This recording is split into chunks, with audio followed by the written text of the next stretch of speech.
I'm Keith Bilous, and this show is about transforming your life by transforming your mornings. Yeah, coming up today, Mornings in the Lab with Keith and friends.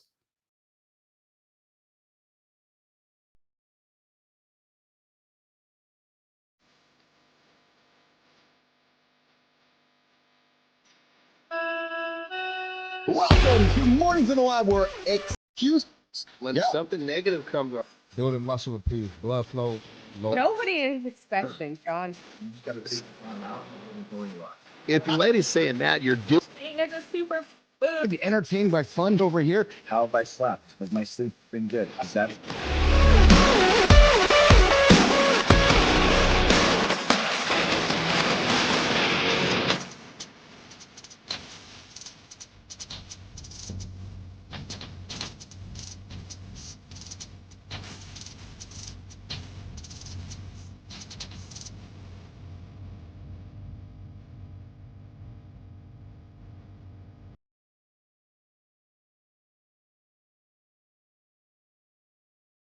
Morning Nation, good morning, good morning, good morning.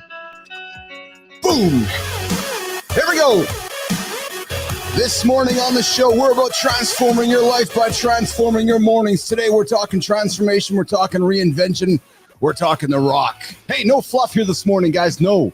Just real insights into success and how to crush it in life and in business. Heads up, boys, heads up, girls. This show's not for the faint of heart. You got those little kids around, you better stick those headphones in. Yep, stick the headphones in and move them out of the room. We got Richie Rich in the room. Richie likes to drop some F-bombs every now and then, so get those kids' earphones in. Today, we're breaking down The Rock's relentless morning routine and how it drives his insane productivity and success.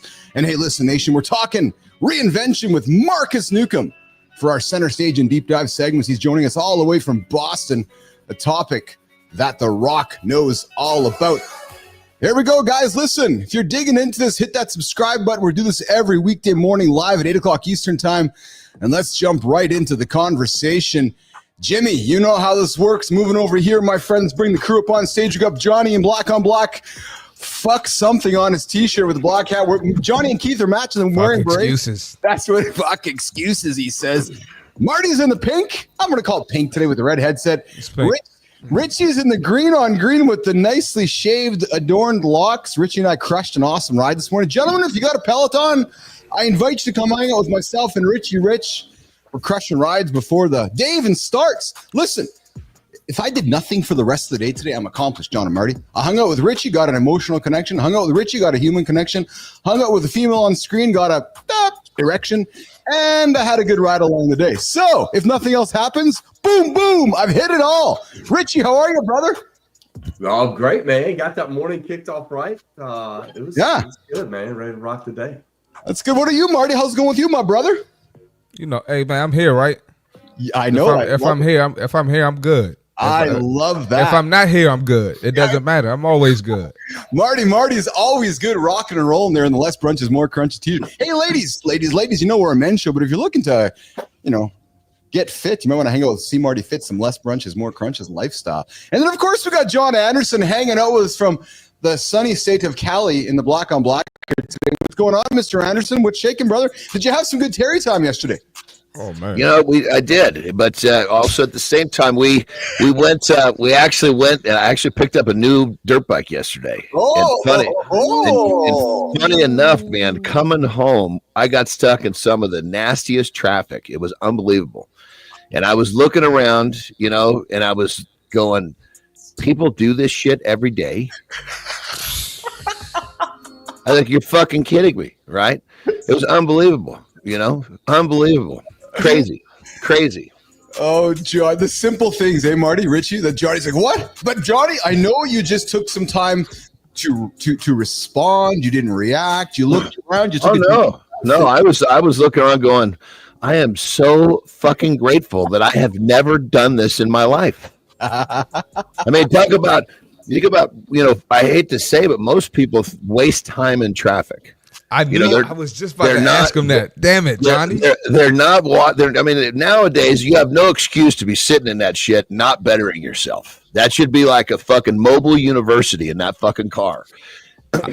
I was going to ask you when people say they don't have time for shit, but they spend all that time in traffic. How do you feel about it? But you already started going that direction. Yeah, and so I was not upset. I was flabbergasted. Like, this shit happens every day. I mean, I'm smart enough to not leave the house during these times, you know? Well, there's something to Richie. What are you thinking as you're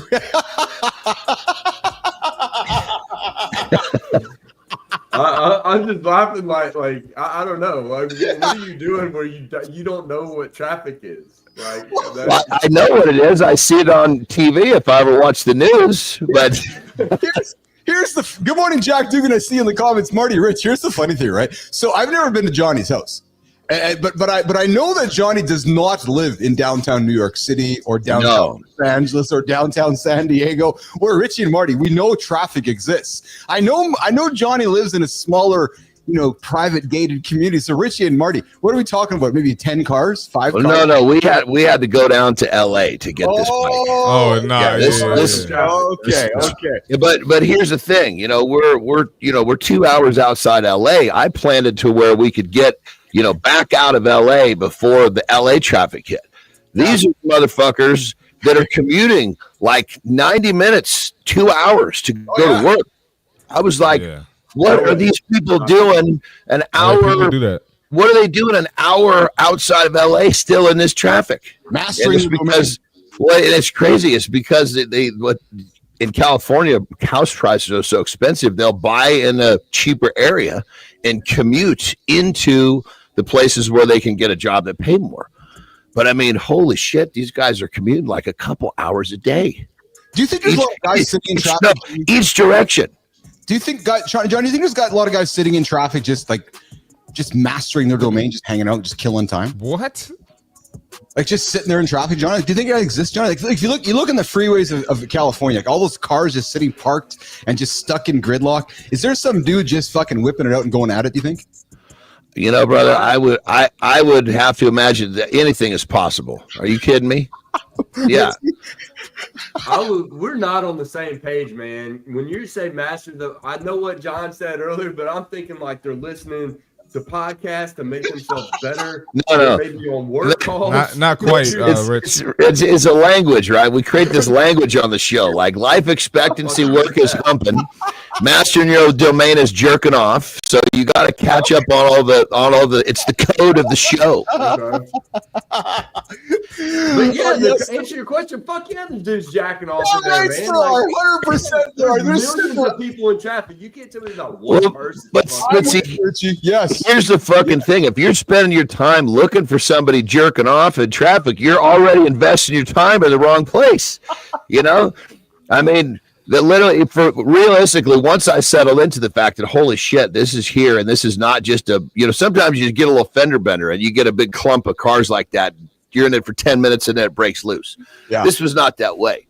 We were going 5 miles an hour for probably easy, maybe more. So I just it was a buddy of mine I was with, and he was driving, of course. So I just, basically just got on my phone and crushed some work. It was all good to go. But I mean, holy Toledo! I suppose if you had a driver in that traffic, it wouldn't be that bad. or hey, listen, gentlemen, maybe it's not always just the man. Mastering the domain. There could be some nice young female just sitting in traffic, just mastering her domain too. Who knows, right?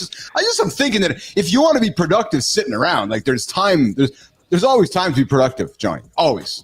Well, I mean, when it comes down to it, I suppose, if you mastering your domain is something that's going to happen at some point in your day, do it in traffic would be considered using your time productively. I would have to agree with that. Yeah, well, and if you're sitting there all bunged up and worked up because the guy's cutting you off or preventing you from moving forward, maybe that's a great way to express yourself in the moment. But hey, listen, today we're talking transformation and reinvention with our guest Markus Neukom.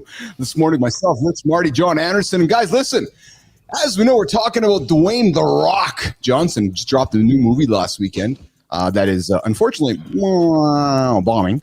Success starts, guys, We know it's with how you wake up. I know that, John, you drink that coffee. Marty, you drink it. Richie's the insomnia runner on Peloton. I don't think Richie sleeps, actually. But we know that the mornings is the key to success. And for Dwayne "The Rock" Johnson, discipline is the anchor. Let's talk about why The Rock's mornings set the foundation for the rest of the day and how we all, business athletes, can take some notes. Listen, you hear us time and time again. It's all about consistency and purpose-driven start. Like, what's your purpose? And later in the show, we're going to unpack how this translates into personal reinvention. Guys, Johnny, Richie, on Monday we talked about Mark Wahlberg. Yesterday we talked about LeBron. Today we're talking rock. Real talk. It's getting repetitive really quickly. Why do you think that repetition with all these guys is the same story over and over and over? And what's this consistent theme work, Marty? We're talking again. Monday we talked Marky Mark. Yesterday we talked LeBron. Today we're talking rock. Tomorrow because it's real simple. Because work fucking works. Yeah, work works. There you go, guys. It's time to go. The show's over. Everybody knows that. Effort trumps talent every time. Effort trumps talent. Yeah, isn't that true though? Always? Is it always?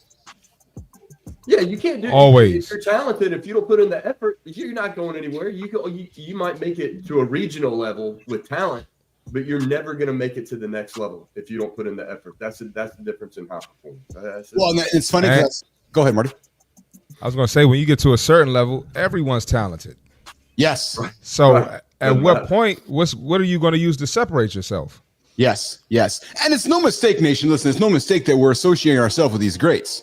And I'm not saying that to blow smoke up my or Marty or Johnny or Richie's ass here. No, we created a show that is for you guys every single morning, getting up to start this day like you guys. And listen, the Rock gets up, Marky Mark gets up, Goggins gets his day going, and we often talk about on the show that balance is bullshit. There's no such thing as balance.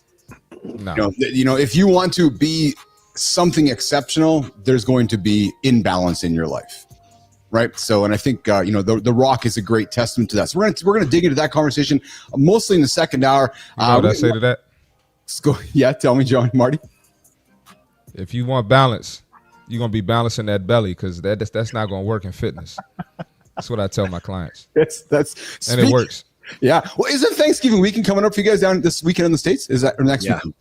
No, it's after this week. This is the last weekend prior to. Yeah, that's right. That's right. Y'all already had it, right? A couple weeks ago. Right. So next week we're moving into a week of gentlemen. There's a brand new exercise that I know it's on your radar, and John and Mark are really going to be. This is Johnny's favorite. Guys, do not do the plate press or the plate push, because that'll fuck you up, right, Marty? Yeah. No, you want to do the plate push. You want to do the plate push. Is to push the plate away, and you push the plate away. You know what the plate push is, Rich? Tell Richie the plate push. Plate push. I like to eat, man. It doesn't sound good. Okay, yeah. No, well, we can probably get away with the plates, but some people need to push the plate away because they eat too much when they have Thanksgiving every week. So you need to push the plate away on Thanksgiving. That's it. Good morning, Lady Drew Booger. I see you there in the comments next to Jack Dugan as well here this morning. Jimmy, let's keep the show going, man. Let's get to the accountability check-in. Markus Neukom, you're cute, man. You'll be up in about 60 seconds or so. So get those headphones ready. Get those words ready. Get whatever you're going to say ready next, because you're coming up next, Neukom. Listen. Pull the glasses off for this one. Clear the throat. Get behind the camera. Get behind the microphone. Just stuff comes out. Yeah, true story. Not out of the nose, out of my mouth. Yeah. High performers around the world, they have one thing in common. One thing. That's it. One thing. Here's the secret. It's a powerful morning. Oh, yeah. Whether it's Dwayne Johnson, top CEOs, elite athletes, Jon Andersen, Christopher Martin, Rich Ingram. Oh, yeah. Me, Keith Bilous. That true story. We all start our day with intention and discipline. True mother story. What about you? How are you starting your day? That's the question. Are you setting the tone for success, or are you just letting the day happen to you? You just getting up. Oh, next hour's coming. Next hour's just react. Oh, the day's over. Didn't achieve anything. Really? Listen, today I'm going to challenge you to one thing. Just one thing. Take control of your morning. Take control of it before somebody else's. I had a chat yesterday with a guy named Bryce Holmes.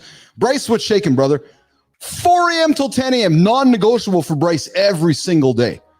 You want to talk about taking control of your morning. We're going to get Bryce in the show coming up.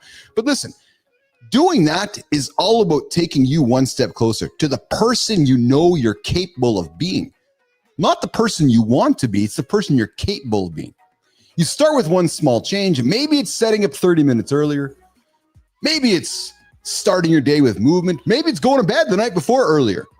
But listen, drop it in the comments. I'm going to invite you to commit to one action that's going to level up your morning this morning on Mornings in the Lab with Keith and Friends. That's what I'm going to invite you to do today is, what are you going to do to crush your day, guys? As we move our attention to, good morning, Derek Walker. I see you in the comments. Good to see you here this morning. Good morning, good time. Good to have you as well here this morning. Jimmy, let's keep the conversation going, brother. We're going to bring in our friend Markus Neukom. We're going to bring in Marty. We're going to bring in Johnny. We're going to bring in Richie. And I'm going to try something here, guys. Marty, Jimmy, we're going to throw this. We're going to throw something on the screen here right now on the this gamma that we made for our friend.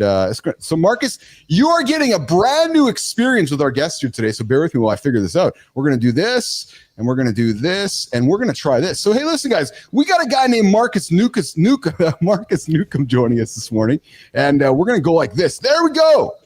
The Authenticity Alchemist. Markus is all the way from Boston here today. You transform your leadership and drive business growth with Markus Neukom. Leadership challenges addressed, leadership frustration, talent retention, and team cohesion. He subscribes by the LEAPS leadership playbook. He leverages strengths, execute with confidence, all the way to strategy as alpha and omega. What's Markus's specialties? Leadership development, wealth generation, and talent recruiting. We've got a client testimony from Mark Consino. Markus's coaching inspires growth and true authentic leadership. And he obviously subscribes to the business athlete approach, resilient strategic thinking, and adaptability. He's got some comprehensive services. Markus specializes in leadership development, wealth generation, talent recruiting, effective communication, entrepreneurial growth, board advisory. And if you want to connect with Markus, we're going to talk about that later on in the show here. But Markus Neukom, I'm very jacked to I'm excited to welcome you to the stage on Mornings in the Lab. What's up, Mark? What's up, Markus? How you doing, brother? That was a big deal for you, Markus. How are you, pal? It's amazing. You guys are just riots and full of energy. It's such a pleasure to be here. Right on, brother. I love it. I love it. I love it. I love it. So, Markus, The Rock, we're talking The Rock today. And The Rock is no stranger to reinvention and transformation. We're talking today with myself and Richie and Johnny and Marty about just this idea of transformation. And I want to thank you for joining us on the show today. We ask every guest this same first question, and then we hang on the words, and we like to tease the guest with the answer. Markus, what is your morning routine?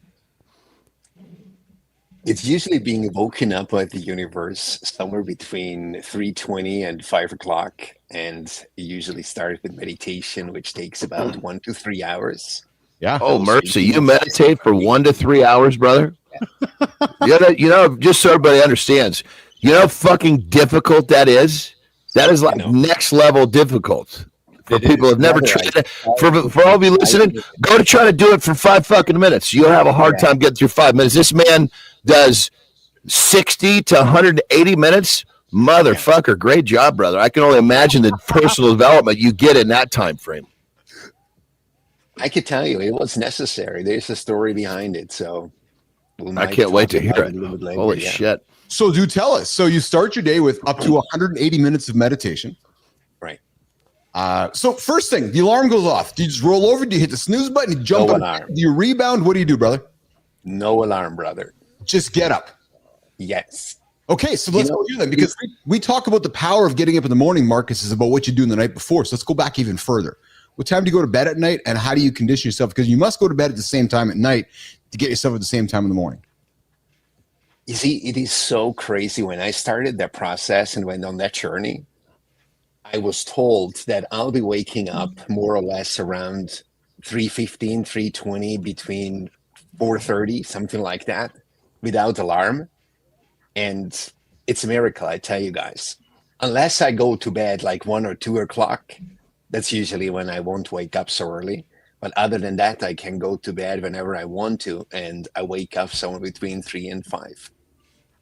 No kidding. So 3 and 5 every single day, just naturally. So your eyes wake up and you get out of bed. Do you do rebounder? Do you do stretching? Do you grab coffee? Like first thing, go for a piss, have some water. What's the next steps? Pretty much the latter. And the thing is, it's all about this freaking discipline. Yes. I cannot hammer it enough. And the other thing is, when I met my wife 16 years ago, she gave me this sweatshirt. And it says, the future will be whatever we make it. Oh, I like it's a that. conscious decision. Yeah. Literally conscious decision. So I get up, and the thing is, I have my yoga mat. That's basically my only accessory I need. So I go to my yoga mat, I sit down, and as soon as I sit down, it's almost like a kick. And then I start with some stretching, which belong to the meditation. Yeah. And then when I go into the meditation, and the most amazing thing is when I come out of my routine, it's scientifically proven that it actually gives you about 2 to 2.5 hours of sleep simply by following that routine. And it's a 21-minute routine I start with. But after that, I'm pretty much unstoppable. When you say 21 minutes, so the beginning is 21 minutes, but then it graduates into to deeper time limit. Is that what you mean? You see what it is? It starts with a couple of minutes of stretching. So yes, Keith, stretching belongs to it. Like you have to be, linger in terms of body. And then it goes into a 21-minute meditation. And then I start adding more and more meditations, depends on how much time I have, right? Yeah. But this is the core. It's almost like if The Rock says, look, these are my exercises I have to do in the morning to get my engine running. This is exactly what I need. If I miss that 21-minute, brothers, I'm screwed, literally. I just real quick. I mean, I have mine doesn't include stretching, but I basically I go to my chair where I sit, and basically I count my win. But my non-negotiable is 5 minutes, right?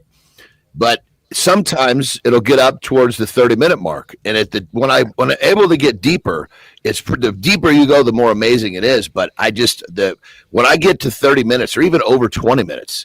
I feel like a fucking badass. I can only imagine having the ability to get like having a 1 hour non-negotiable, That's amazing, brother. That's incredible discipline. Richie, Marty, when you hear Markus talk about his routine, what comes to mind for you? Marty?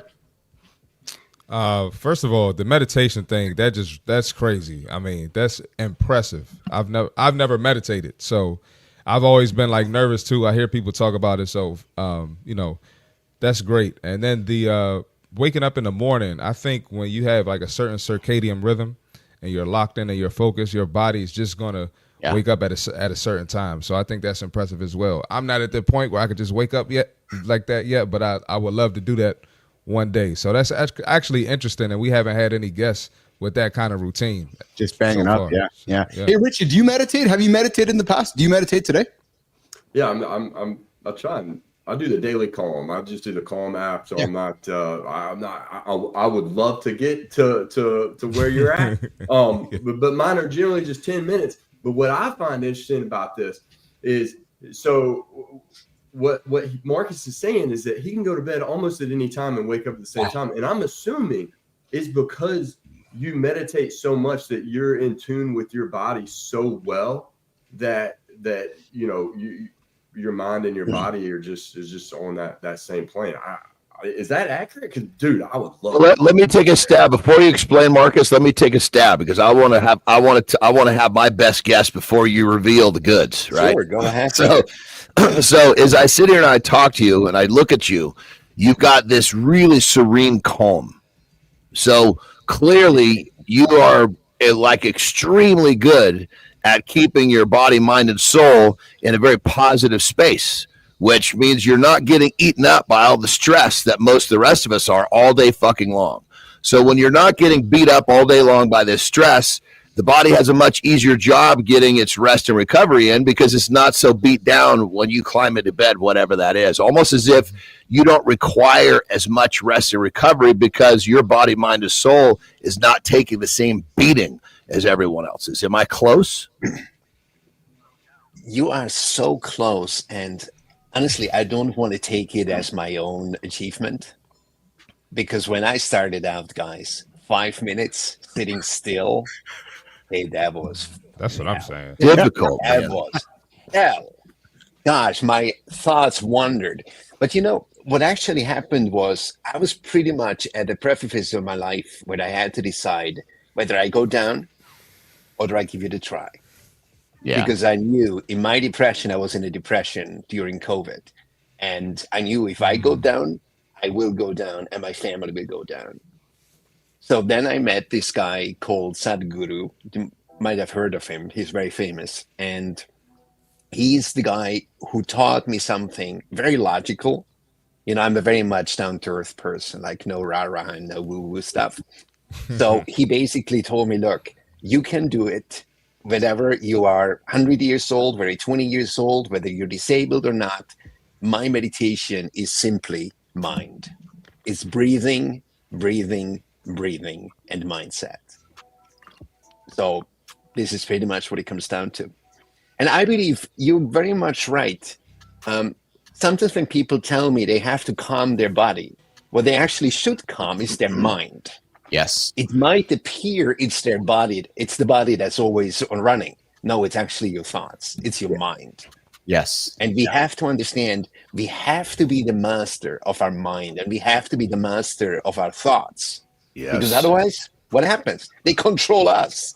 Yeah. We get all these jacked up thoughts, which then releases a bunch of stress hormones, which completely stresses out and fatigues the body. And that's how most people live. You've somehow figured out a way to stay with this, heavy, really deep meditation practice to keep your mind and your thoughts in a place where you're excluded from all the negative shit that the most people in the world are trying to defend themselves from. That's pretty much it. You know what's interesting, brother? When I started, I had a thought once. I was meditating on our terrace and we had some expensive shit lying around. And it literally felt like as soon as I go into this meditation, you could literally steal around me whatever you want. I could even hear you. I would not react to you.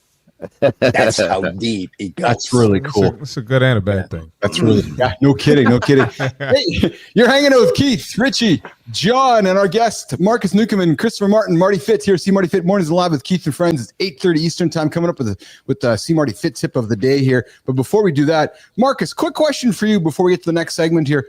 Tell our audience about you and the work that you do, and how do you work with clients and what do you support them with, Markus Neukom? So what I do is I'm an advisor to entrepreneurs, and I have specialized on tech entrepreneurs, actually just because of one simple reason. They could not be more different than I am. They are usually very stressed. They're tech-oriented. They are entrepreneurs. They're coding all the time. And you know what's interesting? You guys might know me from the poker language, tilt. So what I'm doing is I'm helping my clients to move from tilt to clarity. Because what they're doing is they're always in a decision fatigue. So many decisions to take. There's so much responsibility lying on them. So I help them to regain strategic focus. And that's pretty much by doing what I have identified. As I said, they have decision fatigue. The other thing is I'm a specialist in war of talent. That means I show my clients how to hire the right people. And then most importantly, so they don't lose them, to keep them. It's ironic. You pay a lot of money, hire the best talent, your competition comes, gives them 15 to 20 more %, and they're gone. Yeah. And the third one is I'm specialized in coaching A players, the ones who, like racehorses, the ones you have to treat really well, the ones you have to pamper. And let's be honest, most of my clients, they have no bloody clue how to actually treat those people. So they perform at their best and they keep them and they actually help them to race to heights, which otherwise would not be possible. So that's in a short version. And basically I help them bring their vision to life because tech entrepreneurs, they are visionaries, often no clue how to bring that to the floor. Yes, Markus Neukom bringing visionaries, helping tech visionaries bring their visions to life here. We're going to continue deep dive segment. We're talking transformation, talking reinvention with Markus Neukom Coming up about 90 seconds, myself, Rich, Marty, and Johnny. Marty, fit tip. Let's get after it, brother. And then we're going to come back and keep talking transformation, reinvention with more with Markus Neukom. Let's get it, boys. Let's get it. All right, we got another great fitness tip today. A little bit different. Listen, let's get straight to it. You got to warm up. Stop going into the gym thinking you could just walk in there, maybe like you did when you were in elementary school or middle school or high school, and just get straight to the workout. You have to warm up. You're making a big mistake, right? So a solid warm-up is not just it's not about breaking a sweat. You're getting your mind prepared and you're getting your body primed for movement, right? So here's 3 pillars to warm up every business athlete can benefit from. All right. The first one, we got mobility. You got to open up your body, open up the tight spots, hip circles, shoulder stretches, prime your body for the movement. The last thing you want to do is think you're Superman, go in there, lift the weight. Now you're hurt. Now you're injured. Now you can't go to the gym. All right. Activation. Fire up the muscles you'll use. So if I'm doing squats, I'm going to not only do my stretches, but I'm going to do some actual squats with some light weights. And next thing you know, when you get in the habit of doing this, you're going to start lifting heavier. You're going to get stronger. Your form's going to be better. It's going to be better for a longer period of time. All right. So activation. And then the last one is mental focus. Set your intention. Visualize your goals for the workouts for the day and be positive. All right. That's how you're going to reach your new goals. That's how you're going to push through the tough days when you don't feel like it. You got to be focused mentally. All right. Prep like a pro, perform like one. And since we're talking about pros, here's a pro tip. We watch all of our favorite NFL teams, NBA teams. We see our favorite guys warming up 2 hours, 3 hours before the game. So if the professionals are warming up and they do this every day, why do you think you don't have to warm up? All right. I can go on about this all day, but at the end of the day, get your warm-ups in. Take care of your body. That's the fitness tip for today. Today, see Marty Fits. Daily, 8:30 Eastern time. Yes, sir. It's all right. Let's do this one. I got a new sound effect, but not a new one. I just pressed a new button here, boys. Listen, welcome to the deep dive. Today we're diving into Reinvention. In his most recent WWE appearance, the guy we're talking about today, not the guest, no, one day. Yeah, one day. Dwayne Johnson, The Rock, he returned as a babyface. Marty, you watched the transformation. But once he come into that ring, the audience reacted. And what happened, Johnny? He left the ring as a heel. We all know that Dwayne, The Rock Johnson, knows exactly what Reinvention is all about. I'm telling you, the wrestling world, the UFC world, the acting world, the entertainment world, it's all about Reinvention. And we're talking Reinvention and transformation today with our guest, Markus Neukom. So, Markus, let's talk about transformation and reinvention with you. When you hear about The Rock and you hear about this idea of transformation and reinvention, Markus, what does it mean to you? What do those terms mean to you, Markus? Transformation means to me that we can basically literally be and become whatever we want to be.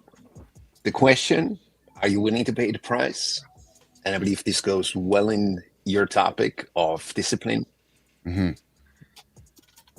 So if you put in the work, I really found out with my clients and with my own life, because I have reinvented myself several times and transformed my life. It is really possible. But the question is, are you willing to pay the price? So this is my answer. Well, and what I like about this panel here right now is everybody on this panel has gone through a transformation. Richie, when you hear about transformation and reinvention, you came back from Iraq and you looked in the mirror, you looked at your life, and you had no choice but to reinvent and transform. But you didn't scrap everything. Richie, talk about the power of transformation or reinvention to you when you hear those words, Richie Ingram, or to somebody who's waking up right now, somebody within our demo, Richie, 40, 45 years old, 50 years old, is kind of stuck. There's a guy going, I don't know, man. I don't know. I want to reinvent. I need to transform, but I don't know how. Do I scrap everything, Richie? What do you tell him, that guy, Richie? Do you got to scrap everything, Rich? No, not at all. I think actually you got to hold on to a lot of things because you are who you are. Like that really doesn't change. But for me, transformation means growth. You can transform negatively, of course, but in this context, I look at transformation as growth. And so, after I lost my arm, I had to reinvent myself, but I was still the same person. It was just I found value in new things, and yes. So And so that's how I reinvented myself. And like Jon Andersen always says, you got to develop the habits to be the person that you want to be. And so that's how you start reinvention. Oh, I like that. Johnny. Yeah. I mean, that's why, and for me, I renamed the day the loop. Yes. Because there's 24 hours in every day. And when you look at this loop, like, okay, there's all of these habits that fit in, and then you can attach these habits to hours a lot easier than a day, at least in my mind. So you look at your habits and you look at, okay, I've got X amount of good ones and X amount of bad ones. Do my good ones outweigh the bad ones? And, or do these bad ones really need to be here? And it's almost like, in my mind, you've got these 24 slots of time. I know I'm gonna have 8 of those slots that are gone for sleep. I'm going to have X amount gone for this, X amount gone for that. That leaves me X amount of time in my personal development to have these habits. And what are these habits? And are they going to move the needle forward? So it's you just break it down into the most simple. For me, breaking things down simple is what allows me to be successful. Yeah. And then Markus, before I come back to you, Marty, I know I love your story. You go from D1 athlete to be called this. You look like you're a loser. You're like, I'm not a fucking loser. And you had to reinvent yourself, but you had to do it with intention. Marty, how did you think that intention played into your reinvention? Like, you intentionally chose See Marty Fit. You've intentionally rebranded yourself as you've grown. How did you approach that period, Marty? And as you're talking to our audience, or again, there's some guys stuck right now thinking, I don't know how to get going. Give somebody a tip, Marty, on how to get going and reinvent themselves. Well, you got to have a clear vision. And there will be times where you don't have a clear vision. But I think Johnny said it sometimes. Sometimes you just got to get in motion. Just go towards it. And so that's kind of how I got started. I just started moving in the right direction. Just moving, baby. Just moving, baby. So I'm working front desk right now. I want to get out of front desk, right? So let's start working out every day, and let's figure out a plan. Then when I figured out I want to be a trainer, let's start taking a test. So I moved my work shift to nighttime so I can study overnight. But just when you're going in motion, you're going to find the next level. What's the next level, and how can I craft my path to get to that next level so I can end up at my end goal where I want to be. Markus, I'm going to add. Yeah, go ahead. I think one main thing for me too is silencing the noise. Yes. Because when you're starting something new, every evil demon in your head is going to be telling you you're not cut out for this. What are you doing? Try something else, man. Fuck that. And that's what it's all. What Marty's saying is you just got to keep at it and stay consistent. And don't listen to any of the shit in your fucking head. Make a plan and then at least get to the end of it before starting something. Yeah. Markus, Richie leaned on this, that, reinvention isn't about scrapping everything. And, Johnny's reinvented himself numerous times. Marty has as well. It's really about strategically evolving. Markus, break down how someone listening right now, guy starting his day, hasn't been able to take that next step yet. He's thinking about it. Almost there, and I'm telling you, and Marty, this is real life, because I had a guy call me a couple of days ago saying, I've been hearing you're hearing your show over and over and over, and your messaging keeps resonating until finally the light went on to do something. And that's just how life works, right? But Markus, let's break down how someone can start embracing change in their own life without feeling overwhelmed. Richie talked about silencing the noise.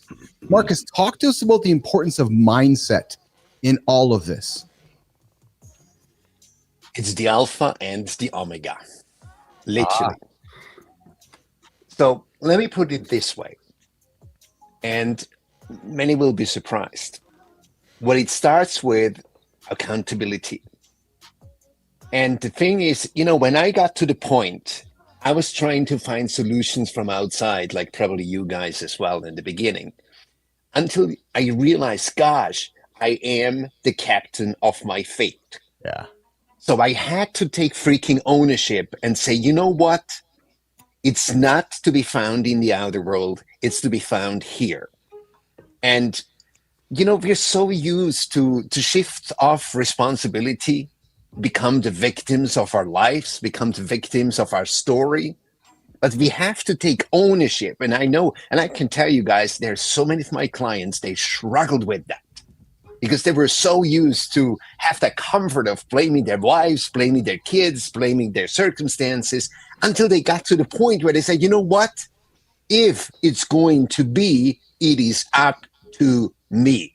And unless someone gets that, it's like being in a hamster wheel. You just go on and go on, try to reinvent yourself over and over. And let's be honest, nothing happens. It's like, next day you get up again, you start reinventing yourself again until you realize, gosh, it is in my hands. Yes. And it's absolutely right. I would not reinvent the entire life if you don't have to. I pretty much had to, because I was at a point of giving up or getting up. It was pretty much that. So reinvention and transformation is a powerful statement, because it happens for all of us. It happens to all of us within our own moment. Something triggers Richie's mind or Johnny's mind or Marty or my mind. It's like, okay, I got to make a change. Sometimes it's the doctor saying to you, "Fuck, buddy, you better stop what you're doing because you're going to die pretty soon." Right. So I find the journey of transformation and reinvention a really powerful topic, because it affects us all differently. But Markus, you and I connected recently through the House of Bricks. And a nation, that's the community that Adam House has created, a great entrepreneur community. And Markus, what stood out for me was your approach with me about my vulnerability. And I want to ask you about your vulnerability and the idea of vulnerability with how it relates to transformation and reinvention. Markus. So what comes to mind first is the word authenticity.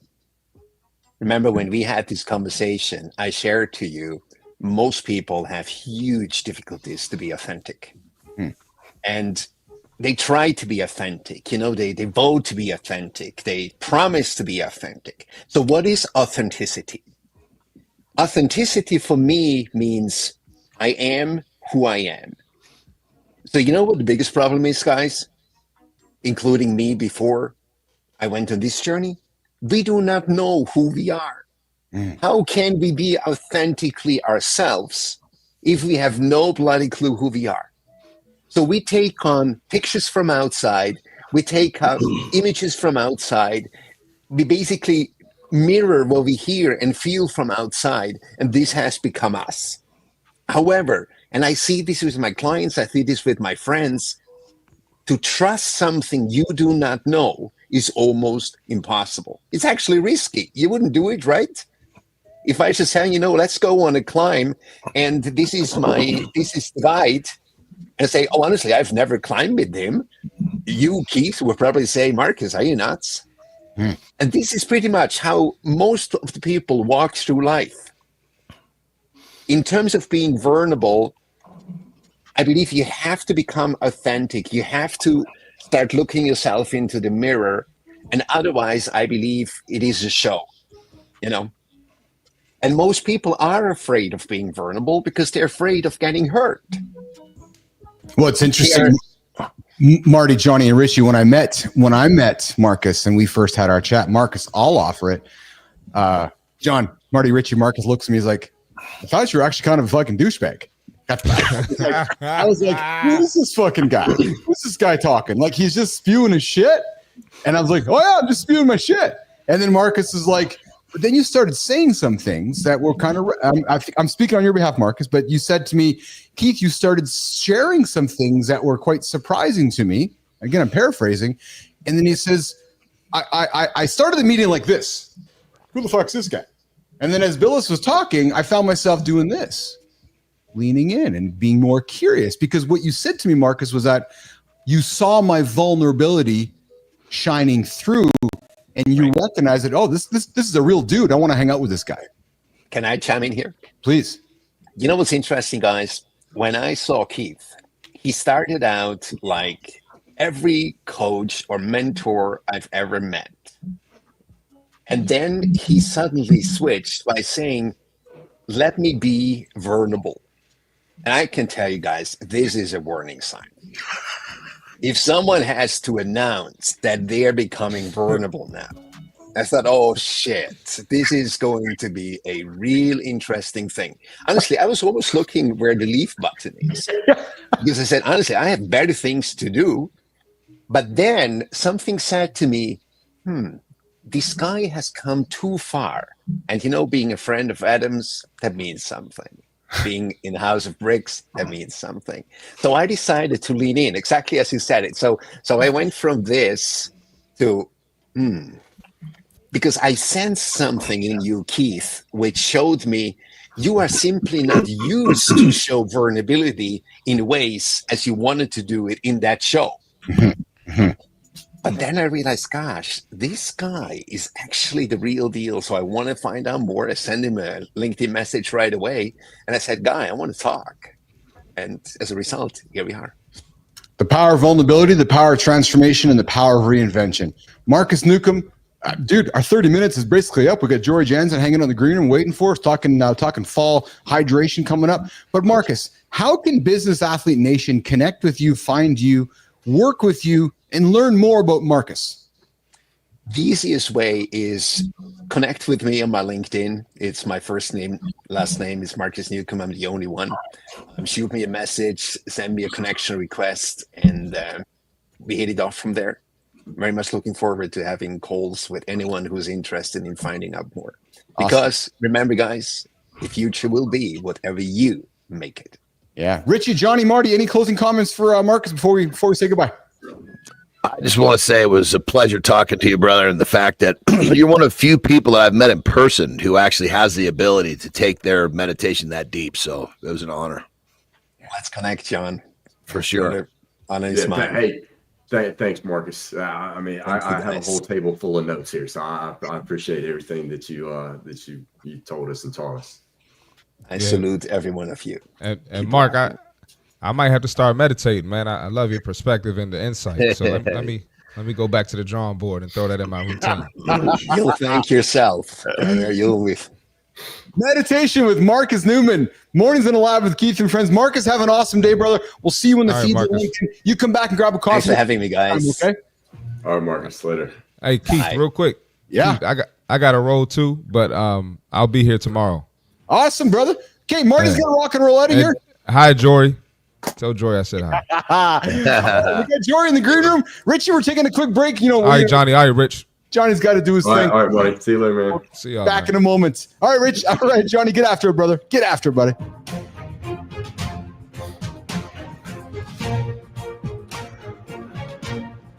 All right, here we go. So think about this.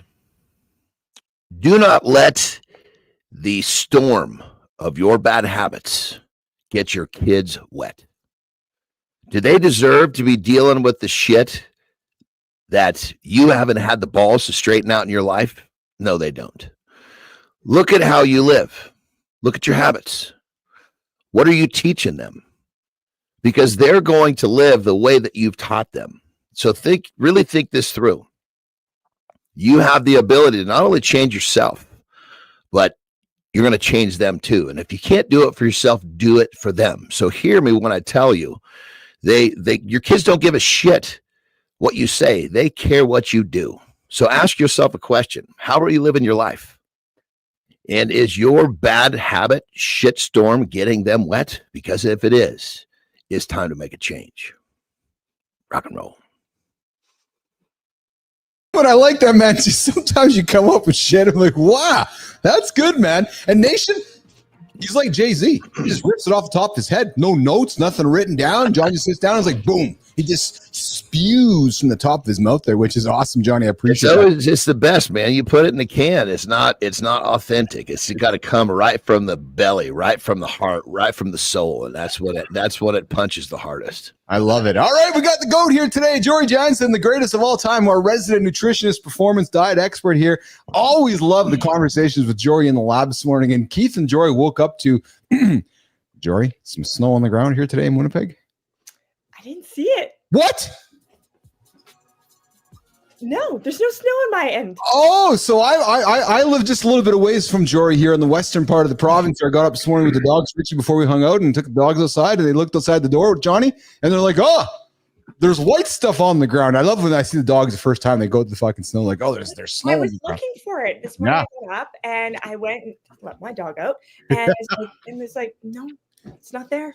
There you go. Does snow stay on the ground during the wintertime up there? Because in Texas, we just think you guys are in like this, frozen world up there. We live in igloos. Yeah, Jory, did he just ask us that question? Jory, did Richie just ask him that question? He did. Yeah, I used to live in Huntsville, Alabama for a while. And we used to like mess with them. Wow. And tell them we would live in igloos, and they were like, really cool. This is so cool. And we'd go on, and and then we would travel, by sled and dogs. Yes. And, it takes a lot of energy and preparation. And, that's wild. There's a lot of smart people in Huntsville, but seriously, it's really up and coming, and they have the arsenal there, so there's a lot of rocket and space stuff going on. I'm doing a race there in January. That's from my family. My family's from around Huntsville, but yeah, we're Southerners. We'll believe anything you tell us. I gotta say, I've always subscribed to this one philosophy of you can't shovel sunshine. And I'm gonna keep it that way. There you go. Hey, we get lots of sunshine in the winter. Or I should even say you don't need to shovel sunshine. Yeah. To Jory's point, in the wintertime here in Manitoba, you guys, when the sun's out, January, February, hey Jory, there's sun for miles. It's freaking. The snow is sparkly. Yeah. Glitters. It's so pretty. It really is. It really is. We're talking. So listen, guys, we're going to talk. We're talking hydration today. The cooler months are coming upon us here in Canada, and the cooler months are around the corner with Thanksgiving around the corner in the United States. And I really want to lean into a chat to Jory about hydration and how it's no less important as the cold weather comes. And we drink hot drinks, cold drinks, and so forth. But Jory, let's lean into the why hydration is as important during the cold weather months as the warm weather months, and how we can use hydration effectively. And I want to get beyond oversimplifying it in many ways, because I know Johnny gets up and crushes water, so does Richie and so forth, but we get into the cold months and sometimes like, I don't want to like cold water. I have to have a glass cup of tea. Let's talk about the power of hydration during cold months, soups and foods and so forth. Jory. Yeah. So I didn't get the memo. It was hydration, but luckily I can jump in here. Good. So one of the big things that I talk about, because I work with winter sports as well. So whether it's hockey and curling, and then the people that keep on running, even in the snow. It's okay. So one of the things that a lot of people will notice that when they're out there and in the cool, dry air, you're exhaling, inhaling, and it's dry. So if you're already going into that workout session, going into your workday dehydrated, you're already like at a loss of performance. It's huge. One of the number one reasons for poor performance in sport is dehydration. So we'll go there. So the other part is that when you're out there and you have all your gear on, so here in Winnipeg, when it's cold, we have gear on. And so we're sweating, or if it's hockey or if you're out in the curling rink, whatever it is, you're sweating, but with all this gear on, you're not realizing how much you are sweating. And there's no way for the body to cool itself down because you have the gear on and there's no dissipating of the sweat from the skin. So you're just going to keep on sweating. And with that cool, dry air, you just don't really notice it. And then you're at higher risk for dehydration. So one of the things that we'll talk about is in your activities. So if you're crushing a workout in the morning, you actually need to time out your hydration and calculate it out if you want to get really specific. For example, if you're going for a run or a ride, and again, you'll see how the timing doesn't make sense, except for you got to then plan beforehand. 4 hours out, 7 to 5 milliliters per kg of body weight. So hold on, back to that, 4 to 7 hours out? No, if you're 4 hours out from exercise, you're going to need 5 to 7 milliliters of fluid per kg of body weight. Got you. Right. And then if you're 2 hours out, it's going to be probably around 5. And then an hour out, it might be 2 to 3 milliliters per kg of body weight. So you want to time it out so that way you have the fluid that you need. And then you need to rehydrate. So for every 1 kg or 2.2 pounds that you lose in sweat, you need to replace with 1.2 to 1.5 liters of fluid over the next little bit, just to rehydrate. So hydration, number one reason for poor performance, decreased sleep, misinterpreting hunger cues. You want to stay hydrated even in those cold winter months. We turn to caffeine because it's warm. The caffeine becomes a diuretic. Right? Yes. If it's the festive season, holiday season's coming up, then if you drink alcohol, some people don't, but if you do, that is also a diuretic. So you want to make sure that you're hydrating well. What about in breaking this into really simple terms, I always do when we're talking about hydrating during, warm seasons versus cold seasons. Yeah. If you're thinking that you don't need to hydrate in the cooler seasons, it's like saying, well, I don't need to give my dog water during the wintertime. Right. Yeah, because there's no. I'm not. I don't need to put water in his bowl. It's cold outside. Right. That's how stupid people, when they think it's cold, they don't have to hydrate. Think about it from your pet standpoint. Would you not fill up your pet's bowl because it's cold outside? Yeah, that's ridiculous. Richie, I see you're eagerly notes. Get in here, Richie. I have so many things. I'm gonna try and narrow it down to just a couple things. So one, there's a new thing out kind of in the endurance world of sweat testing and to see what our rates are. And then we can use that not only to replenish our hydration, but also to know the salt content. So that's kind of a two-part question. So one, how accurate do you think these sweat tests are? And then two, how does salt mix into our body's process? Yeah. So and how much should we be replenishing? Yeah. So in the pro sport world, or in the Olympic Paralympic world, we can use sweat patches. And so we place that on certain parts of the body. And during their workout, we can see, oh, thanks, Valerie. My daughter just closed the door. We want to make sure what those sweat patches will do is they'll let us know. We can then centrifuge them and figure out which electrolytes and how much electrolyte are you losing. So magnesium, sodium. Sodium is the biggest one, right? Iron you'll lose through sweat. And so you can really personalize that hydration plan, how much electrolyte you'll need. The sodium is really important because it helps you retain fluid. So you're not just drinking the water down and peeing it out. It actually stays in the body longer. So you are hydrated, and then you can actually function better, right? You will get to fatigue. It'll take longer to get to fatigue zone. So you won't tire as fast, that sort of thing. Muscle cramping related to the hydration status. There's different reasons for cramping. So by understanding your profile, and you do it consistently, so eventually you just know after an hour of this kind of ride, I know that I need to replace with this much of fluid and also this electrolyte profile. But most general population that are high performers won't have access to that. So it's more of just going, okay, so how much fluid can I tolerate before a hard workout? If I can't drink that much because it's really early in the morning, then perhaps I got to make sure that last night I hydrated really well within a time frame, so you're not getting up in the middle of the night and having to sleep. But yeah, it's all personalized, right? Just like your nutrition, your macronutrient profile, your hydration profile can be personalized. Well, I think it's interesting you say that because there are a lot of at-home tests now that are coming out on the market. So I'm assuming as technology gets, they're somewhat accurate. But the reason why I bring it up is because you have these LMNT or element. These guys are basing things off a 2012 study, and they're like, hey, take 1,000 milligrams of sodium.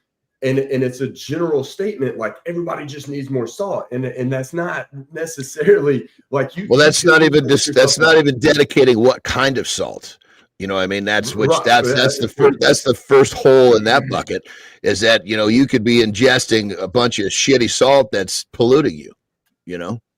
Right, and it just seems there's another one that's out here. There's one, and they say, oh, it's just created by NASA scientists, and NFL uses it, and it's 15 or 1750 of sodium in a small little packet, and it's like, dude, this is everybody's going to be running around and having heart attacks, if we listen to the science instead of doing these tests. So I wanted to get your opinion on that. So thank you.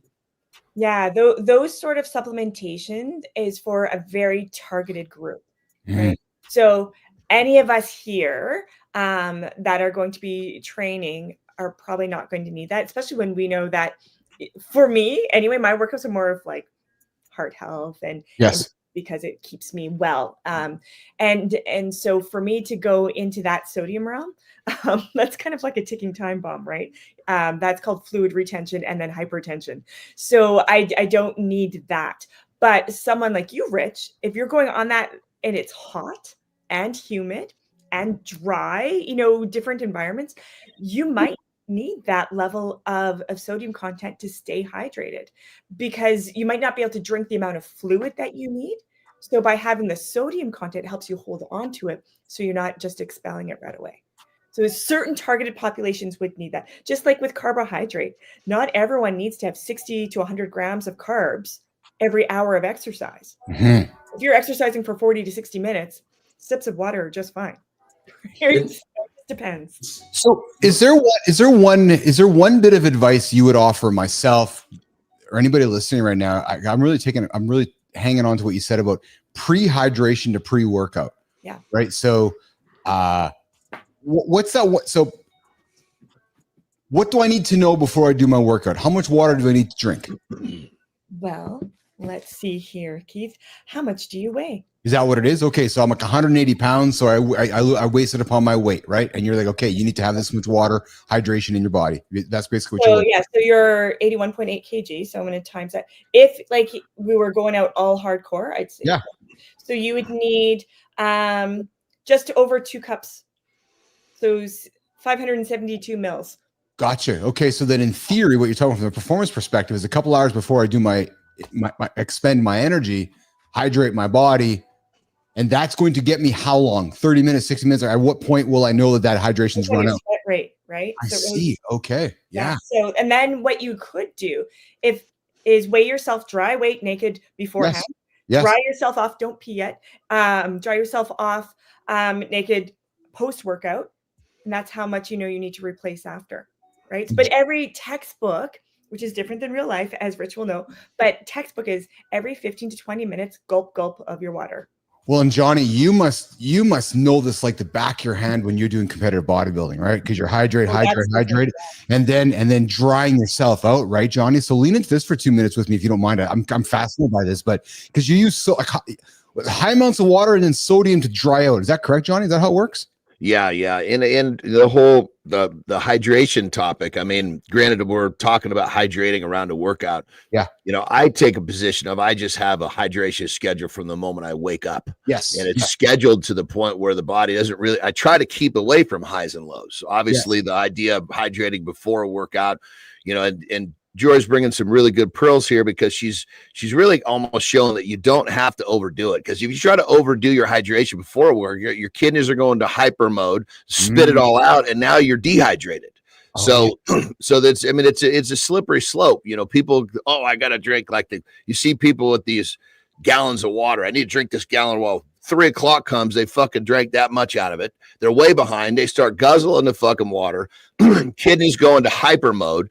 They're pissing like a racehorse. They finish that gallon. The body still thinks this massive amount of water's coming in. They severely dehydrate themselves. So now they're dehydrated, overhydrated, dehydrated, all because there was no timing to the whole thing. Yeah. So what I use and I teach is what's called a 4-bottle system, which each bottle has a dedicated timeline that you drink it. So if you get behind, you're only behind in a 25% chunk of your day. Excuse me. So, but in terms of the dehydrating for bodybuilding shows is basically you kind of do that to yourself on purpose. You spend a few days hypersaturating. Excuse me. And then when you do turn it off, right? The kidneys have been in overdrive for days. So literally you wake up the next morning and you are fucking dehydrated. And then what you do is you actually really start, well, I'll go back a little bit. So you're hyperhydrating for 2-3 days, 3 if you want to be extreme, which is what the sport is. Then you cut off your salt. You're salting like a motherfucker during this time. So the body is holding, but your kidneys are pushing. Then you turn the salt off. right? Right when basically you turn the salt off, then there's body can't hold on to the water. Then it really gets rid of the water. You wake up, you're severely dehydrated. All the water's gone from your skin. If you're not fat, you're ripped. You can't dehydrate a fat cell. For everyone thinks this is going to make you look good. If you're fat, it doesn't work. Then first thing you do out of bed is you start salting like a mother.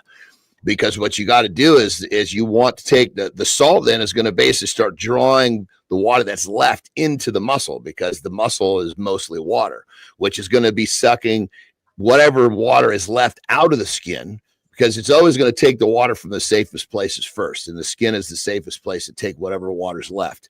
It doesn't want to go start taking water from the organs. That's threatening, So, I mean, this whole process that I've described is not healthy. So don't think there's some health element to this. This is just straight up extreme shit to get on a bodybuilding stage at a high level. It's fascinating too, because I'm loving this conversation with Jory, because we take hydration for granted, don't we, Jory? We just drink. We just take it for granted. And that's why, you're like, well, no, but there's actually, what did you say how to start this thing? Most humans are dehydrated, right? Most of us are dehydrated. Yeah, I mean, that's why I go to the fact of, okay, let's just work on hydration as a whole. Yes. Granted, around the workout is key, but if you're thinking about hydration, it becomes an awareness thing, and you're dealing with that all the time. That's why I teach the 4-bottle system, because you know that you've got this bottle in this 4-hour period, and you're just constantly aware. Where am I? Where am I? Yeah. And people are going to get behind. Hell, I get behind. But catching up in a 25% chunk of your day is much less detrimental than trying to catch up for a huge chunk of your day. Yeah, I think it's some reminders, right? We need just reminders. And when you're in the pro level, when the guys are going to the washroom, we've got these little devices on them, and it gives a traffic light system. So when they go pee, it's either, it goes green or yellow or red. Red is like, you are really dehydrated. Yellow is like, hey, let's pay attention. And green is like, let's go. Now the science behind them it's flawed for sure. Yes. But it's the way to keep it in their mindset. The awareness, 100%. That's how important it is. And what John was talking about before, in terms that it's a water loading process that we would use with our weight class sports, where our wrestlers, taekwondo, they have to make a weight. It doesn't matter about their body composition. If they're not a certain weight, they're not competing. So we will do some of those practices too at a certain level, but it's well managed. It's not daily routine. And you can just you can drop 10, 12 pounds of water on a big person with very, very little discomfort. Yeah. Richie. A little person, it's different. Yes. That's I was just thinking about, a lot of us, we think we're hydrated. We're drinking a cup of coffee every morning. So, and this is kind of me. Like I drink a few cups of coffee, and I'm drinking water, and I'm eating all this fruit. And then, I pee like a motherfucker, even into my run. And so am I dehydrating myself when I'm drinking that much coffee, or is there a limit? Based on if we go with what science is, and again, everyone is individual, but if we go with general science, usually up to around 4 cups of coffee in a day, and cups are like 8 ounces, right? It's not like grande and things like that. So if you're going with by cup, usually around 4 cups seems to not have that overstimulation impact. So it acts as part of your hydration, at just like your fruit, and food in general has sodium in it naturally. So when you're eating food, you are holding on to some of that water intake as well. And so if you're eating fruits and veggies, your soups, your smoothies, those sort of things all count as part of your hydration intake. If it's too much, I'm not a huge fan of the scale, especially for certain populations. It's triggering and it's not helpful. But for some people, it is good, and you can use it as a tool to help in terms of your goals. But hydration, weigh yourself first thing in the morning. You're likely lighter than you are the rest of the day. And some of that is your fluid status, right? So you can always gauge around that. I've had athletes where we've had to monitor their fluids so tightly because of being outside of the weight category that they need to compete in. So they'll lose like a kg or 2 overnight. I'm like, well, just because you lose that naturally overnight in your sleep, that means we can count on that, and then we can manage things from there. But hydration is so important outside of exercise too. just your daily ability to think and concentrate, communication. Just feel better. Reaction time.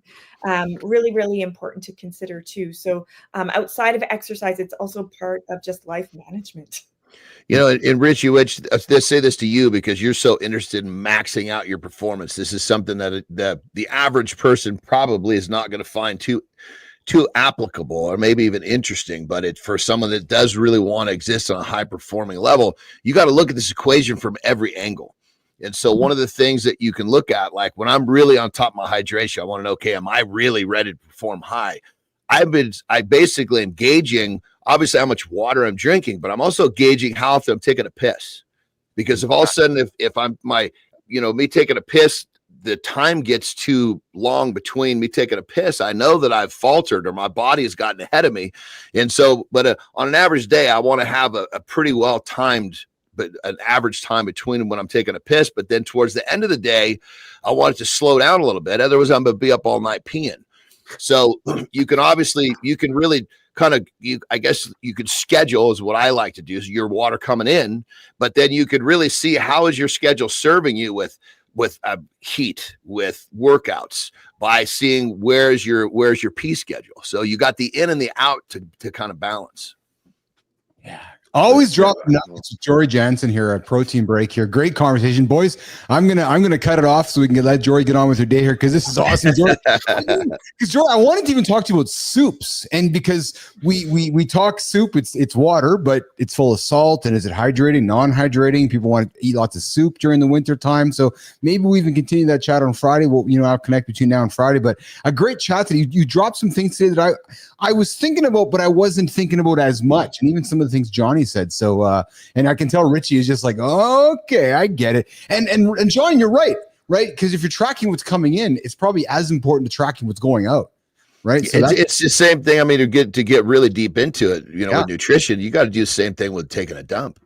If you really want to get to the highest level, you need to understand what your body's letting go of, and what you can literally, I hate to say it, I've actually taken really solid look at my crap to see what my digestion's looking like. There's been times like, fuck, I'm not digesting the way I should be. Something in there is causing my digestion more friction than should be.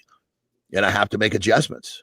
Doing the things the average basic person doesn't want to do. That's what a business athlete is. And that's what Jon Andersen does. Richie Ingram does, myself, and our GOAT, the greatest of all time, Jory Janzen, performance expert. Jory, we just got to schedule lots of time with you. Do you got a busy day today? You going to battle the snow that's coming? What do you got going on the agenda today, Jory? Well, I'm okay without the snow, but my daughter and all her friends are really excited for it to come. So we'll see. Oh, it's on the way. It's going to get to you soon. Is that what it is? I know. It's luckily though, I don't have to do the shoveling or snow blowing. So wonderful. So that's really good. But I'll say in terms of pee, like I would say if you're going to start your whole nutrition plan, you might want to start with your hydration plan. And I loved a lot of things that you said, John, like in terms of and I've done that. In the nutrition guides, I will put the water bottles and the amount of water bottles right in the meal plan. So my clients know that. But I would say, when you take a peek, take a peek. If it is, the color of, I don't know, let's see, hopefully you'll still drink this after, but apple cider. Yeah. You're likely dehydrated. Yes. Right? If it's the color of pale lemonade, you're probably doing okay. If it's fluorescent yellow, you just had to multivitamin. Don't worry about it. Yes. So, or pink, you had a lot of beets because last time we talked about some superfoods, right? So yes. Which was funny because then we made beet smoothies at this event that I was hosting with, and the kids loved it. They just need to try, right? So take a peek, plan it out. I love it. Awesome. Jory Janzen, thanks for joining us here. Always Monday, Wednesday, Fridays with Keith and Friends, your morning live with Keith Friends. Jory, get after it. Stay warm, and we'll look forward to connecting on Friday, okay? Thanks. Nice to see you. Thank you, Jory. Good to see you. Thank you. Always dropping nuggets. Jory Janzen, mornings in the live with Keith and Friends. We're continuing our chat here. The Morning Loop Reloaded. Johnny, you got to step away for a break. Speaking of hydration, my friend. Yeah, I'm starting to wiggle a little bit. The time that you see, you understand my timing, brother. I know your time. I've been hanging out with you long enough. I have too. I just need 60 seconds. I'll be back. John and Rich, you're going to step away for a break. Jimmy, you and I are going to hang out. Get those boys off the stage, man. I'm the host. I'll figure out the bladder. I'll figure out my bladder while those guys do their thing. Listen, guys, we started the show an hour ago. We had Markus Neukom join the show. We talked transformation. We talked reinvention. We talked, we've been leaning into Dwayne Johnson, The Rock, how he has taken his entire career on, transformation, the heel, a baby face along the way. And we're going to work our way now to this last segment of the show. We got Community Corner coming up to celebrate our Creator Spotlight. But right now I want to move into how the show began. How to build a winning routine. How to build a routine like Mark Wahlberg, like LeBron James, like Dwayne Johnson, like who we're going to talk about tomorrow, David Goggins, or maybe like Elon Musk, who maybe doesn't have a routine. So today, let's keep the conversation going. And as I said, if you're tuning into the show for the first time, I invite you to subscribe to the channel, like the channel, tell all your friends about Mornings on the Lab with Keith and Friends, the only morning show to help you get your ass out of bed and achieve those big, big, big audacious goals. All right, there we go, coming to the end there. We got Richie joining us back here up on stage. And so, Richie, we're talking The Rock today. Hey, good segment with Jory. Hey, I love when we get Jory on here and I see the fucking smoke coming out of your ears because you're just like, you lean in, you take more, you lean in, you take more. And one thing from Jory you took out of that, Richie. Dude, I mean, for me, 1, salt, 2, coffee. And so, it's not just about high performers, but it's also about everybody that's listening. It doesn't matter if you're a recreational athlete or a high performing at whatever it is. You have to look at your electrolytes when you're doing this thing, and you can't expect to just show up 30 minutes before and start pumping water and electrolytes now. Like, it just doesn't fucking work like that. And so, I mean, dude, that's why I love Joy, because I mean, it doesn't matter at what level you are. Everything she's saying is for everyone. So, I for one am going to research some of these at home the electrolyte things you see a lot of people putting on the back of their arm. I meant to do it this summer, but when you do that, everybody just needs to realize, hey, you're doing that in 30-degree weather, 50-degree weather. You need to do it seasonally as well, so you know what your rates are at different temperatures. And Johnny, we're not encouraging folks to drink, because I know you and I, we both enjoy our maybe our sugar-free sodas every now and then. Nation, just because water is in the soda, we're not suggesting you want to be hydrating with the soda, right, Johnny? No, I mean, the soda, the sugar-free soda needs to be more of like based on a reward basis. Like I've done well with my water. Yeah. Yes, I can have, like, if I have someone that is really, really just a huge soda drinker, especially if they're drinking regular sugary soda, they're like, look, this is going to be a hard one for me to get past. What we'll try to do is I'll try to give them basically, I'll try to get them to diet soda, because obviously they're both evil, but the diet is the lesser of the evils, the lack of sugar. Yes. Then what they'll do is at the end of that first bottle, then they can have a soda. And what will end up happening as they remove the sodas, you end up realizing that the water actually serves you better and you want less soda. Now, granted, for me, like, I'll have a soda if I go out to dinner. I would love to have a diet soda with that dinner.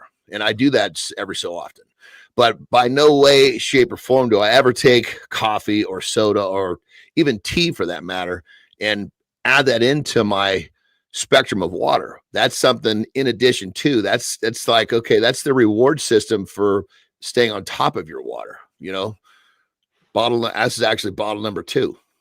Well, and I like what you just said there, Richie, like what Johnny just said, because he's not treating his coffee or his soda as part of his hydration regimen.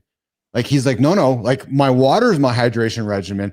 Yes, there's water in the coffee. Yes, there's water in the soda, but if that doesn't fit my plan, and I'm only bringing it up because we take it for granted, right? I'm just drinking something.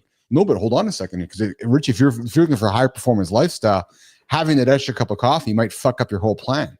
Right. So I like your intention, Johnny, when you're talking about this whole idea of, coffee has water in it, but if it's not part of the plan, it's not part of the plan, is what you're saying. Right. So, yeah. I mean, it's kind of like I don't know. I just kind of look at it. It's like it's just a weak reach at, getting your hydration down. Nail your hydration plan. And when you do, then you get this extra shit. Yes. It's like with a kid, you do your fucking homework, then you can do something that you want to do. It doesn't go the other way around. You see me crushing these all the time. These are carbonated water. It's just pure soda water, no sugar in it, and it's got stevia leaf extract. So there's nothing in it. It's got some. It doesn't even have. It's sodium free. So it's got a little bit of flavor. Well, keep in mind, brother, sodium is something that's actually necessary, especially when someone starts to go to. They get rid of processed foods. Yes. You need to put sodium in your diet. You're going to be sodium deficient real fucking quick. Yes. People don't understand. They're like, oh, I don't, I don't normally salt my food. Well, the fucking salt is in your food. That's why. Yeah. I don't taste the salt. Well, it's because there's fucking sugar in there too. The two flavors kind of neutralize each other and just give you this, oh my God, I want another fucking bite. Yeah. And you have no fucking clue what you're ingesting. So sodium is one of those things, but you really, really got to make sure it's a good sodium. Like one of the things a couple of years ago was pink Himalayan. Well, fucking China got their hands on that shit and they're sending it over here full of heavy metals. So now you don't really know if you've got a pink Himalayan that's helping you or hurting you. Yeah. So I just went straight cold switch to Celtic. And Celtic has got all of these crazy, brother, you're going to dig that. Is that a brand or that's a... It's a kind no, it's a kind of salt. And it's got, forgive me, it's either 84 or 86 minerals. So the shit is like electrolyte heaven. And and the crazy part is when you put it on your food, normally you put salt in your food and you can over salt with a normal salt pretty easily. Celtic is very different. You can actually put a bit more on and it's a different enhanced flavor. But what the key is it's a much deeper profile of what you need because like salt is an essential mineral, but then when it's accompanied by all this other shit, it's that much better. Yeah, I like my salt too. I love my salt in my food, man. I can't get enough of it, frankly. So fucking love salt, man. One time I was doing this. I think I was on like a 6-hour run, and it was over 100 degrees, middle of the day in Austin, Texas, in July. And I come around. I had I was doing loops, and I come around to my truck, and I'm so like, I can tell that I need fucking salt. Like I'm just craving it. And I take one of those, like I was telling Jory, one of those like 1,800 milligram salt juice packets that you're supposed to mix in like 32 ounces. And I just open this motherfucker and I just drink that stuff and I almost vomited, but I needed it, right? Like I needed it. I was fucking drenched. I mean, water just coming out of my fucking shoes every step I took. So I fucking love salt, man. But I know what my sweat rate is, right? So it, I mean, you gotta have it. It's just one of those things. It's true. All right, let's do it. So we've been teasing this since the beginning of the show. We want to talk about Dwayne Johnson, how he starts his day, how Dwayne is the hardest worker in the room. If anybody's, on our show right now, I know Jack Duggan is a fan of wrestling and so forth. And, I've grown up with The Rock. Johnny's grown up with The Rock. Rich is grown up with The Rock. Let's get into his morning routine. This week, we've been talking morning routines of some high-profile human beings. And, we got Rick, I think it's Clutie, right? Rick Clutie's in the comments here as well. Rick says, David Goggins lives here in Tennessee, now near me. Awesome dude. I see him running daily, rain, shine, heat, snow, sleet, just like Richie Ingram. Richie, we're going to get Goggins on the show one day when you're on the show, brother. Conditions don't change his routine. And Rick also says that an electrolyte imbalance will take you down fast, man. Sodium is necessary. John, I know you talk about that often, about having that imbalance here. And Lady Drew, I appreciate you. I enjoy your event. You are real and in discussion. This is what I needed. Well, I appreciate you joining us as well. All right. Dwayne The Rock's routine. 4:30 a.m. wake up, no excuses, mindset dialed in, boom, boom, boom. And I love this because the guys I'm hanging out with right now, we're all doing this right now. Like Johnny does it, I do it, Richie does it, Marty does it. So if you listening right now to our show, you want to be like The Rock, hang out with us. 5 o'clock, intense training, weights, cardio, power sessions. And I know that the Rock does fasted cardio. Johnny, we can talk a little bit about this today or another day, but this idea of doing fasted cardio. 6:30 a.m. refueling, protein, energy for the day ahead. 7 a.m. reflect, plan, journal, tackle the day. No shortcuts. Discipline, intention, and scheduled to the second.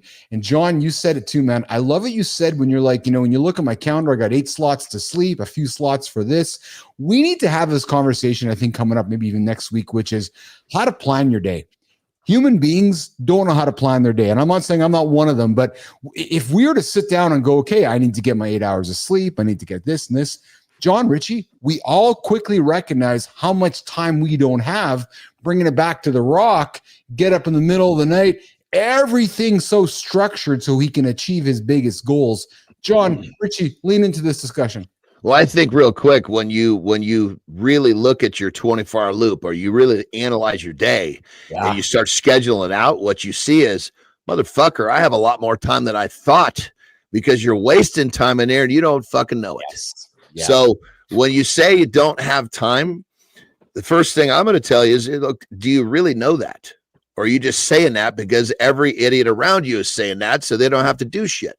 Yes. Well, the bottom line is this, there's time. You're wasting it, because the people that don't waste it, they do fucking great things. Yes. The people that waste it, they're wondering why life isn't giving them what they're supposed to have. It's two different mindsets of people. Yeah. Richie, your comments on this, brother? Yeah, and the way I look at it is, there is enough time. You're just prioritizing it, in another manner. You're basically saying that this isn't important enough for me to make time. And so one of the things that I do is I'm huge on my calendar. And so on my calendar, instead of multiple calendars, I have one main calendar and then sub calendars, and one of them is called blocking. And so I'm sure John is pretty big at this. And so and there are certain scientific methods about how long your blocking should be, but basically, everything is scheduled out. So it's, working on my book. I have time scheduled out for education. So that's me reading up on my craft, rehearsing speech, creating a new speech. That's all blocked out through the day. Now, obviously, it's not on my calendar. I know exactly when those times occur, but because it's just that rhythm, and it allows me to make sure I've said these are the most important things that are going to help me be successful and get me closer to what I want. And so that's how I've scheduled my day, to make sure that every important thing to get me closer has its own time. 100%, brother. I've had a book it's literally it's a big book. Each page is a whole day. And I've got a system where my left column is what I'm going to be doing at what time. The middle column is the things that I need to get done. The right column is the calls, the second to the right column. The right column is any notes that I might need to be remembered about anything going on. And I've had these, and keep in mind, every night before I go to bed, I go to the next day and I make sure the day is prepped and ready. So there's no more thinking. The thinking is done the night before. But here's the cool thing is, I've got these fucking books that go back to like the early 90s. That's every awesome. Fucking year I have one of these fucking books. I got dibs on him. When Johnny passes, he's told the girls that Uncle Keith gets the books. So I do something similar. Mine's called a daily roll-up. And so I print it off either the evening before or the morning of, because I have an admin time blocked out. And so, and I have it, one is printed off every day. And on that, I call them elements. So these are the different elements that I manage. And there's a certain way, like, if it's a task, it's a box. If it's just notes, it's just an asterisk. Hey, this is just information you need to know. And, my schedule for the day is on it. And then COB tasks, as I call them. These are the tasks that no matter what, doesn't matter what time it is, you're not fucking going to bed until these are done. Oh, and so I love that. And I print one off all the time. And I started that during either my second or third deployment, because I was managing so many different things and I was thrown into an environment where I really didn't have that much knowledge of it. And so it really helped me get up to speed, and it really helps. I mean, you don't miss a beat, right? I mean, it's just what it comes down to. I mean, we all know that success is, you got to prepare for success, and tomorrow's success is planned today. And whatever variation a person finds that works for them, just keep developing it, Right. And like for me, what I say, excuse me, what I tell, people that I coach and I mentor is, everybody wants to do it on their phone. And I get it. There's notes and all this shit. But here's the thing. When you got a fucking book that's laid open at your desk or wherever it is you spend a lot of time, those pages are fucking looking at you, right? Your phone, you got to push multiple buttons to get in to look at whatever it is that you're doing. Not to mention that's where media is, all these other fucking distractions. Yeah. And they've proven, this is a fact, that by handwriting something with a pen, not typing, it actually ingrains into your subconscious. And So I'm on the other side. So I'm not a writer book guy. I'm a digital guy. On the front screen of my phone, I am prompted every single day with my journal. So when I have my phone up, my journal is staring at me with a question to ask. Right. So the home screen of my journal has my calendar, has my journal, and has what I got to do. So when I open my phone up, the first thing I see is, and I changed it, guys. I changed it on purpose to create a task for myself to do something instead of consume something. So when I open my phone up, I'm prompted to dump my brain into it instead of consume something and get a dopamine hit. It's been wonderful. And there's different. We're different kind of learners, right? Like, yes, I learn more by writing. So writing. Doers, yeah. Audio, visual. And I mean that, to John's point, it's just like, hey, what works for you, and you have to figure out what's going to resonate more and be more impactful. Yeah, that's exactly. Yeah, and what one of the things that you said, Rich, is so true. Is that most people, their phone is for they social media will distract them on the way to wherever they keep their notes. As to where, Keith, your method is putting out before they can get distraction. So I did it on purpose, Johnny. I got rid of all of them. I took all my social media stuff off my home screen. That's perfect. And purely turned my home screen into a almost like a for me thing. Like it's about me and what's good for me until I make it into something else. And as we wrap this up here, boys, because I know you guys got to rock and roll here. I hung out with a guy yesterday I introduced him to Rich. He's in Austin, same situation as Rich. And guys, he starts to stay at 4 a.m. until 10 a.m. non-negotiables. Turns all his notifications off, turns everything off. Why? So he can absolutely focus hardcore every single day. He gives himself 20 hours a week to non-negotiable time. Talk about that for a second, right? It's like, no, I'm not getting anybody in my space here. I love his commitment to that. So I guess the point is, guys, is I love how you talk about, John, to focus on your calendar, your schedule, and you as well, Richie. And I think we got to do a segment on this in the coming week, which is how do we plan our day?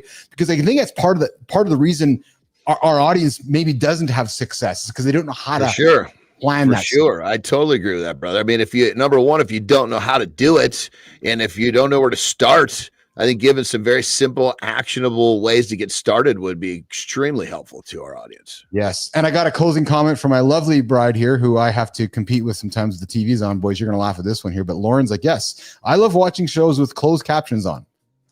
Uncle Keith doesn't. I digest so much more being able to read the words. So there's times when we're like watching a show and the words are going on. And I'm like, really? We got to watch the words? Because my eyes go to the words. You guys watch shows with the captions on too, Richie, Johnny? Yeah, because there's so many British shows out now, I can't understand what they're saying. So I'm just like, I gotta fucking read it, All right, Richie, you can come hang out in the igloo with Keith and Lauren in the wintertime. We'll serve some soup with Jory and we'll watch TV shows with the closed captions on. There we go. Richie, John, we talked The Rock today. We talked Dwayne Johnson. Nation, the thing with The Rock is he starts his day early. He's got a schedule day. He's a busy guy. And that's the whole point of the conversation. Get your ass out of bed early, get your stuff done, get your schedule on track, get your day before planned the night before, and more importantly, magic will happen. Most importantly, hydrate along the way. Guys, we got to rock and roll. I know, Johnny, you got to go. Rich, you got to go quickly before we roll, Johnny. Highlight today, Bell? Oh, man. It's getting harder and harder to have highlights, I'll tell you. I mean, goodness gracious. It's like although I got to say, Markus was very fucking unique. Yes, I know. And yes. I mean, I'm around a lot of people who are high performers, but I have yet to meet one. I don't know if you can call this in person, but virtually in person, that literally has the ability to meditate up to 3 hours. That how fucking rare that is. I mean, that's like me saying I run 5K and another guy saying, I run 200 milers. Right. I mean, it's a different. It's just a different league. I mean, I'll tell you, it inspired me because what I'm going to try to do is I only set aside about 35 minutes because I know for me getting to 30 minutes is a stretch. But I'm gonna think about reworking my schedule on certain days to give myself an hour so I can start stretching that out, because I know that the times that I get deep are the times that I benefit at a different level. Yeah, that's powerful stuff. What about you, Richie? What'd you take from today's show, brother?